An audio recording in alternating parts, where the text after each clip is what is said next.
7 आदतें जो हमें निर्भरता से मतलब दूसरों पर डिपेंड होने से खुद पर निर्भर होने और फिर मिलकर काम करने तक ले जाती हैं। तो चलिए शुरू करते हैं ये सफर, इन विचारों की गहराई में उतरते हैं। अच्छा, पहले ये बताइए, इतने सारे लीडर्स जैसे जिम कॉलिंस का भी आपने जिक्र किया था शायद पहले, उन्होंने इसकी इतनी तारीफ क्यों की? हाँ, जिम कॉलिंस जिन्होंने गुड टू ग्रेट लिखी है, उन्होंने एक बड़ी अच्छी बात कही। उन्होंने कोवी के काम की तुलना अपने एक सिद्धांत से की, preserve the core, stimulate progress. मतलब? जो बुनियादी उसूल हैं उन्हें पकड़ के रखो और लगातार आगे बढ़ते रहो, खुद को बेहतर बनाते रहो। बिल्कुल, और यही कोवी का भी सार है। वो कहते थे कि आजकल ना लोग बाहरी चीजों पर ज्यादा ध्यान देते हैं, शॉर्टकट ढूंढते हैं, जिसे वो पर्सनालिटी एथिक कहते हैं। पर्सनालिटी एथिक मतलब अच्छा दिखना, अच्छी तकनीकें इस्तेमाल करना, पॉजिटिव सोचना, जल्दी से कुछ ठीक कर लेने वाले नुस्खे। जबकि पहले वो कहते थे कैरेक्टर एथिक पर जोर था। कैरेक्टर एथिक यानी ईमानदारी, सच्चाई, मेहनत, धैर्य, ये सब अंदरूनी गुण। हाँ बिल्कुल, अंदरूनी गुण, चरित्र की मजबूती। तो ये पर्सनैलिटी वाली तरकीबें ये काम क्यों नहीं करती फिर, अगर इतनी पॉपुलर है तो? देखिए, क्योंकि ये ना ऊपरी होती हैं, सतही। अब बाहर से कितना भी अच्छा, कितना भी पॉजिटिव दिखने की कोशिश कर लें, अगर अंदर मतलब चरित्र में वो बात नहीं है तो वो लंबे समय तक टिकेगा नहीं। अच्छा। कोबी का एक बड़ा अच्छा कोट है, वो कहते थे बुनियादी अच्छाई ही तकनीक को जीवन देती है। मतलब अगर इंसान अंदर से ठीक नहीं तो अच्छी से अच्छी तकनीक भी वो बेअसर हो जाती है, भरोसा नहीं बनता इससे। हाँ, ये बात तो है। उन्होंने शायद इसका कोई पर्सनल उदाहरण भी दिया था, है ना, अपने बेटे के बारे में। हाँ बिल्कुल, बहुत ही पर्सनल और कह सकते हैं दिल को छूने वाला उदाहरण है। उन्होंने बताया कि शुरू में वो और उनकी पत्नी अपने बेटे के साथ बहुत सारी वो जो आजकल कहते हैं ना पॉजिटिव पेरेंटिंग तकनीकें, वो सब इस्तेमाल कर रहे थे। अच्छा। उसे खूब मोटिवेट करते थे, समझाते थे, लेकिन कोई खास फर्क नहीं पड़ रहा था। बेटा पढ़ाई में, लोगों से घुलने मिलने में थोड़ा पीछे ही रहता था। वो काफी परेशान थे। तो फिर गड़बड़ कहाँ थी? और फिर उन्हें एहसास हुआ कि गड़बड़ शायद तकनीक में नहीं, उनके अपने नजरिए में है। मतलब वो मनी मन कहीं ना कहीं अपने बेटे को कमजोर या पीछे रहने वाला मान बैठे थे। ये उनकी पैराडाइम बन गई थी। ओह, मतलब उनकी अपनी सोच ही रुकावट थी। हाँ, और जब उन्होंने इस नजरिए को, अपनी इस सोच को बदलने पर काम किया, जब उन्होंने सच में दिल से अपने बेटे की यूनिकनेस को, उसकी काबिलियत को देखना और महसूस करना शुरू किया, तब क्या हुआ? बिना किसी तुलना के जैसा वो था वैसा स्वीकार किया, उसकी अच्छाइयों को देखा। और नतीजा ये हुआ कि बेटे को एक सुरक्षित माहौल मिला। उसे महसूस हुआ कि उसे वैसे ही प्यार किया जाता है जैसा वो है, और फिर वो अपनी रफ्तार से बढ़ने लगा। धीरे धीरे न सिर्फ पढ़ाई में अच्छा हो गया, बल्कि उसका आत्मविश्वास भी बहुत बढ़ गया। कमाल है। मतलब असली बदलाव बाहर की तरकीबों से नहीं, बल्कि अंदर से अपने नजरिए को, अपनी सोच को बदलने से आता है। बिल्कुल, यही कोवी का फसल का नियम है। आप खेत में बीज आज बोकर कल फसल नहीं काट सकते, है ना? सही बात है। उसमें समय लगता है, सही प्रक्रिया लगती है, धैर्य रखना पड़ता है। वैसे ही चरित्र बनाने में, विश्वास बनाने में, रिश्तों को सींचने में भी समय और सही नीयत लगती है। कोई शॉर्टकट है ही नहीं। और ये जो नजरिया है जिसे कोवी पैराडाइम कह रहे हैं, ये इतना जरूरी क्यों है? ये है क्या आखिर? पैराडाइम असल में दुनिया को देखने का हमारा चश्मा है जी। या कह लीजिए हमारा मानसिक नक्शा।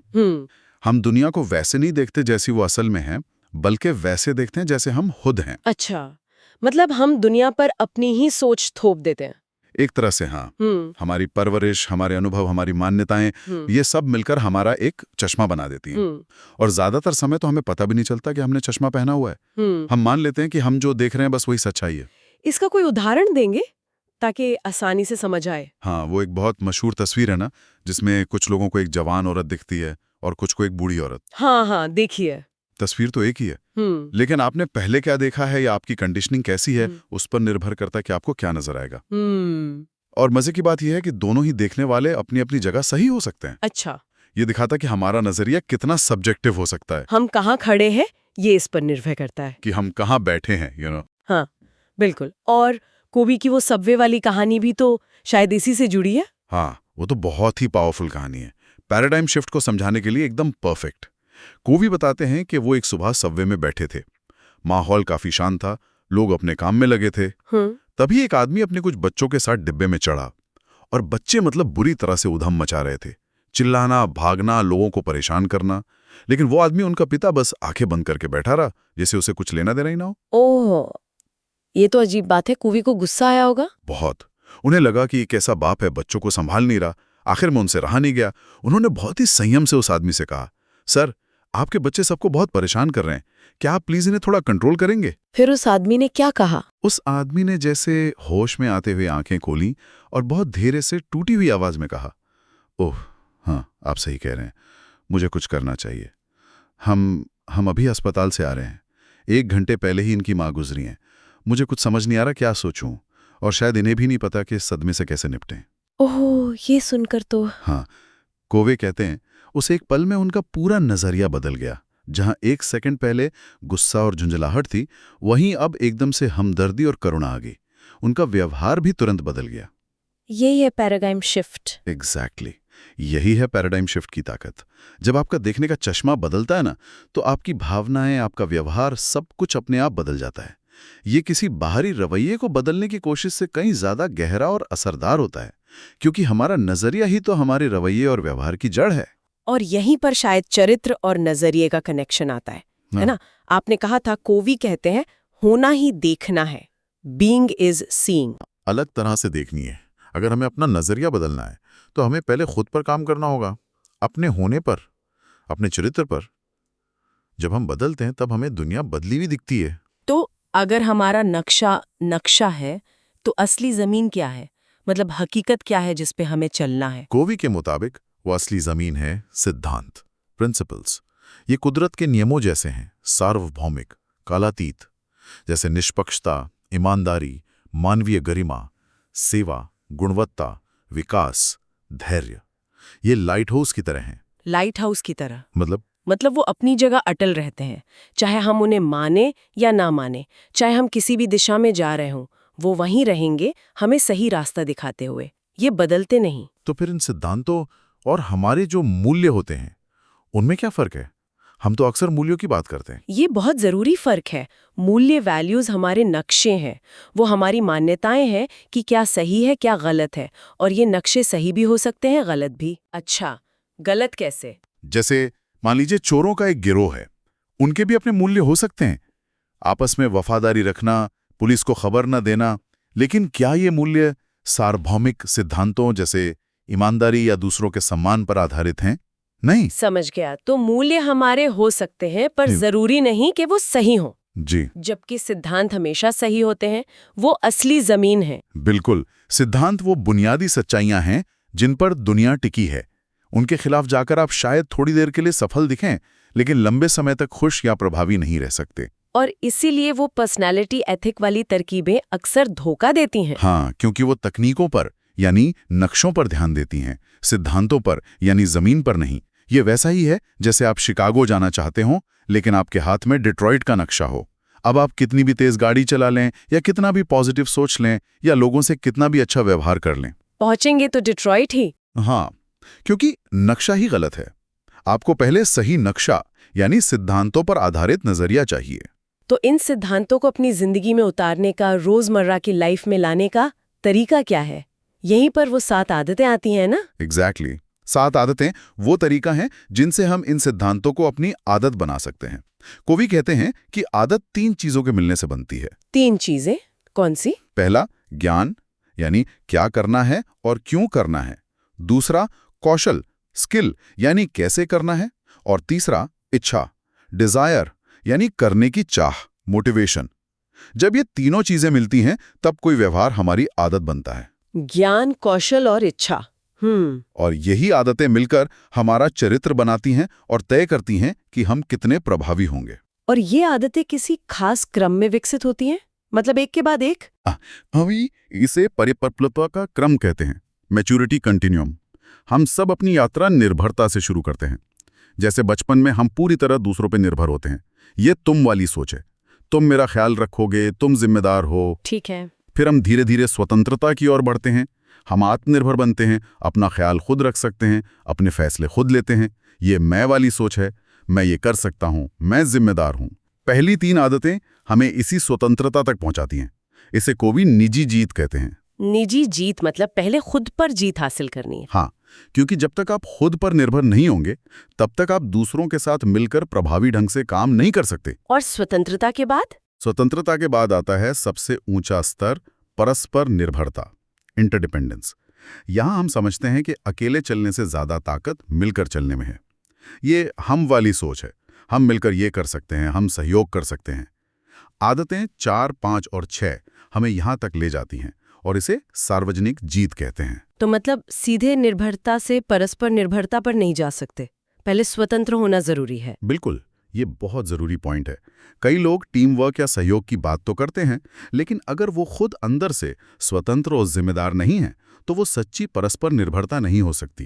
पहले निजी जीत हासिल करनी होगी। तो चलिए इन निजी जीत वाली आदतों पर थोड़ी बात करते हैं। पहली आदत कौन सी है? पहली और सबसे बुनियादी आदत है प्रोएक्टिव बने, बी प्रोएक्टिव। इसका मतलब है अपनी जिंदगी की ड्राइविंग सीट पर खुद बैठना। ड्राइविंग सीट पर बांटना मतलब ये समझना कि आपके साथ कुछ भी हो, कोई भी घटना घटे, आपके पास हमेशा ये चुनने की आज़ादी है कि आप उस पर प्रतिक्रिया कैसे देंगे। आप हालात के गुलाम नहीं हैं, आप अपने मूल्यों के आधार पर अपना रास्ता चुन सकते हैं। वो विक्टर फ्रैंकल का उदाहरण याद आ गया जो आपने पहले दिया था। कॉन्सेंट्रेशन कैंप में भी उन्होंने अपनी चुनने की आज़ादी को महसूस किया। बिल्कुल सही, यही प्रोएक्टिविटी है। रिएक्टिव लोग मौसम की तरह होते हैं, अच्छा हुआ तो खुश, बुरा हुआ तो दुखी। प्रोएक्टिव लोग अपना मौसम खुद बनाते हैं। वो उन चीज़ों पर ध्यान लगाते हैं जिन्हें वो बदल सकते हैं, जिसे कोवी प्रभाव का क्षेत्र कहते हैं। सर्कल ऑफ इन्फ्लुएंस, ना कि उन चीज़ों पर जिनकी वो सिर्फ चिंता कर सकते हैं। Circle of concern. एग्जैक्टली। ये निजी जीत की एकदम नींव है, जिम्मेदारी लेना। और दूसरी आदत? वो है अंत को ध्यान में रखकर शुरू करें। Begin with the and in mind. इसका क्या मतलब है? इसका मतलब है अपनी मंजिल तय करना। ये सोचना कि आप जीवन के अंत में किस रूप में याद किया जाना चाहेंगे। आपके लिए सबसे जरूरी क्या है, आपके सिद्धांत क्या हैं। एक तरह से ये अपने जीवन का ब्लूप्रिंट बनाना है। जैसे घर बनाने से पहले नक्शा बनाते हैं। हाँ बिल्कुल, ये पहली रचना है, दिमागी रचना। इसके बिना हम बस यूं ही भटकते रह सकते हैं। कोवी से पर्सनल लीडरशिप कहते हैं, यानी ये तय करना कि किस दिशा में जाना है, कौन सा जंगल सही है। और तीसरी आदत? पहली चीजों को पहले रखें। Put first things first. ये फिर मैनेजमेंट हुई। सही कहा है। यह है दूसरी रचना, यानी भौतिक रचना। जो ब्लूप्रिंट आपने दूसरी आदत में बनाया, उसे हकीकत में उतारना। रोजमर्रा की जिंदगी में उन चीजों को प्राथमिकता देना जो आपके तय किए गए लक्ष्यों और सिद्धांतों के हिसाब से सबसे जरूरी हैं। ये वो टाइम मैनेजमेंट वाली बात आ गई, जरूरी बनाम अर्जेंट। हाँ, ये वही मशहूर टाइम मैनेजमेंट मैट्रिक्स है। अर्जेंट और जरूरी, जरूरी पर अर्जेंट नहीं, क्वाड्रेंट 2, अर्जेंट पर जरूरी नहीं और न अर्जेंट न जरूरी। प्रोएक्टिव लोग अपना ज्यादातर समय क्वाड्रेंट 2 में लगाते हैं, यानी जरूरी लेकिन गैर अर्जेंट कामों पर। प्लानिंग, रिश्ते बनाना, सीखना, सेहत का ध्यान रखना। और इसके लिए शायद ना कहना भी सीखना पड़ता है। बहुत जरूरी है। क्वाड्रेंट 2 में समय लगाने के लिए आपको कम जरूरी चीजों को ना कहना ही पड़ेगा। ये तीनों आदतें, प्रोएक्टिव बनना, अंत को ध्यान में रखना और पहली चीजें पहले करना, ये मिलकर हमें निजी जीत दिलाती हैं, हमें स्वतंत्र बनाती हैं। निजी जीत के बाद फिर सार्वजनिक जीत की बारी आती है। आदतें 4, 5, 6। इसका आधार क्या है? इसका आधार है रिश्तों में विश्वास। कोवे इसके लिए एक बहुत खूबसूरत रूपक इस्तेमाल करते हैं, भावनात्मक बैंक खाता। Emotional bank account. ये क्या होता है? जैसे बैंक खाते में आप पैसे जमा करते हैं या निकालते हैं, वैसे ही हर रिश्ते में एक अदृश्य खाता होता है। जब आप किसी के साथ अच्छा व्यवहार करते हैं, वादा निभाते हैं, उसे समझते हैं, ईमानदारी दिखाते हैं, तो आप उस खाते में जमा करते हैं, विश्वास बढ़ता है। और जब हम बुरा व्यवहार करते हैं, धोखा देते हैं, अनादर करते हैं, तब आप उस खाते से निकासी करते हैं, विश्वास कम होता है। सार्वजनिक जीत के लिए, यानी दूसरों के साथ प्रभावी ढंग से काम करने के लिए, इन खातों में अच्छा बैलेंस होना बहुत जरूरी है। बिना विश्वास के सहयोग संभव नहीं है। ये तो बहुत गहरी बात है। तो सार्वजनिक जीत की पहली आदत कौन सी है? चौथी आदत? चौथी आदत है जीत जीत सोचें, थिंक विन विन। ये एक इतादस्प्रिय, एक मानसिकता है कि मैं ऐसी स्थिति बनाऊंगा जहां मेरी भी जीत हो और आपकी भी। मतलब सिर्फ अपनी जीत के बारे में नहीं सोचना। नहीं, या सिर्फ दूसरे की जीत के बारे में भी नहीं, हार जीत। या ऐसा भी नहीं कि दोनों हार जाएं, हार हार। विन विन का मतलब है आपसी सम्मान और आपसी फायदे पर आधारित हल ढूंढना। ये इस सोच पर आधारित है कि दुनिया में सबके लिए बहुत कुछ है, अबंडेंस मेंटालिटी। ऐसा नहीं कि अगर आपको ज्यादा मिलेगा तो मुझे कम मिलेगा, स्केर्सिटी मेंटालिटी। लेकिन क्या ये हमेशा मुमकिन है? हर सिचुएशन में विन विन हो सकता है? कोवी मानते थे कि ज्यादातर स्थितियों में हो सकता है अगर हम कोशिश करें, और अगर वाकई विन विन संभव ना हो तो सबसे अच्छा विकल्प है विन विन और नो डील। विन विन और नो डील। मतलब या तो दोनों जीते वरना सौदा ही ना करे। हाँ, इससे कम से कम रिश्ता खराब नहीं होता। आप कहते हैं कि ठीक है, अगर हम दोनों के लिए फायदेमंद हल नहीं निकाल पा रहे तो अभी इस पर सहमत ना होना ही बेहतर है। दिलचस्प। और 5वीं आदत, पहले समझने की कोशिश करें फिर समझे जाने की। Seek first to understand then to be understood. ये सुनने में बहुत जरूरी लगती है। ये शायद कम्युनिकेशन की सबसे मुश्किल लेकिन सबसे असरदार आदत है। इसका सीधा सा मतलब है, जब आप किसी से बात करें तो पहले अपनी बात रखने, अपनी सलाह देने या अपनी राय बनाने की जल्दी न करें। पहले पूरी तरह से हमदर्दी के साथ दूसरे व्यक्ति के नजरिए को, उसकी भावनाओं को समझने की कोशिश करें। हमदर्दी से सुनना, एम्पैथेटिक लिसनिंग जिसे कहते हैं। बिल्कुल।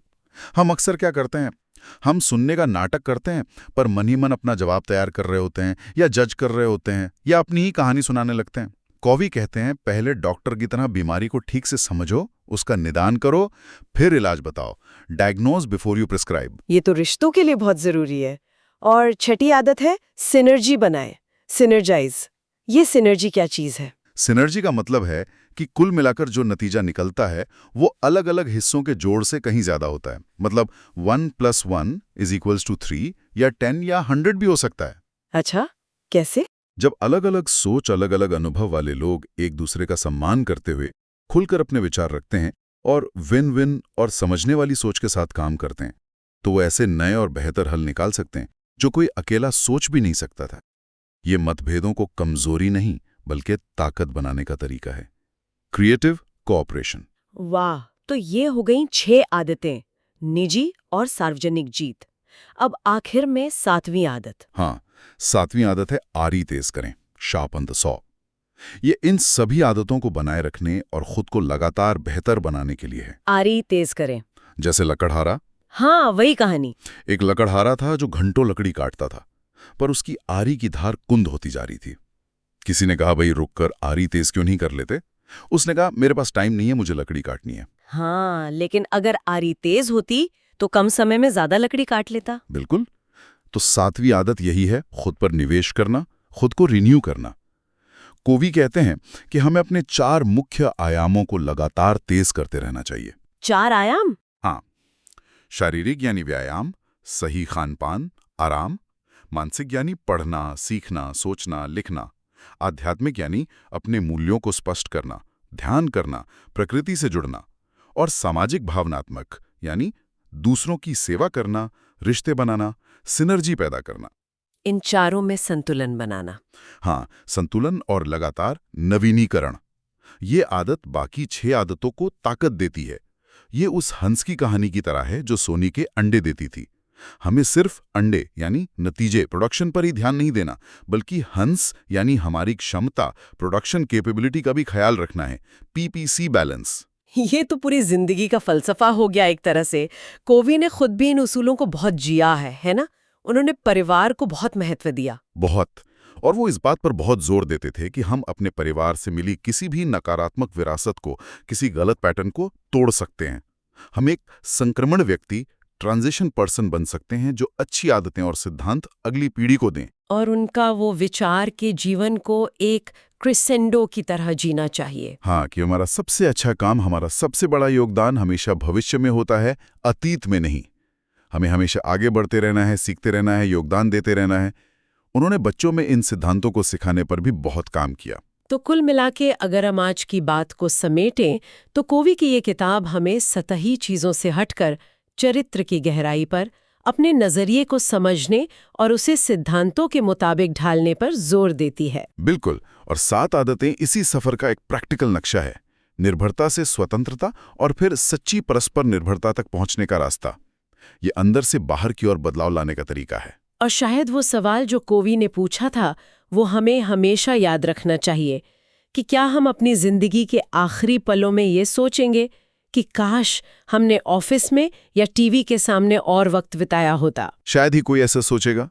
असल सवाल तो यही है कि हमने कितना सार्थक, कितना प्रभावी, कितना सिद्धांतों पर आधारित जीवन जिया। ये वाकई सोचने वाली बात है।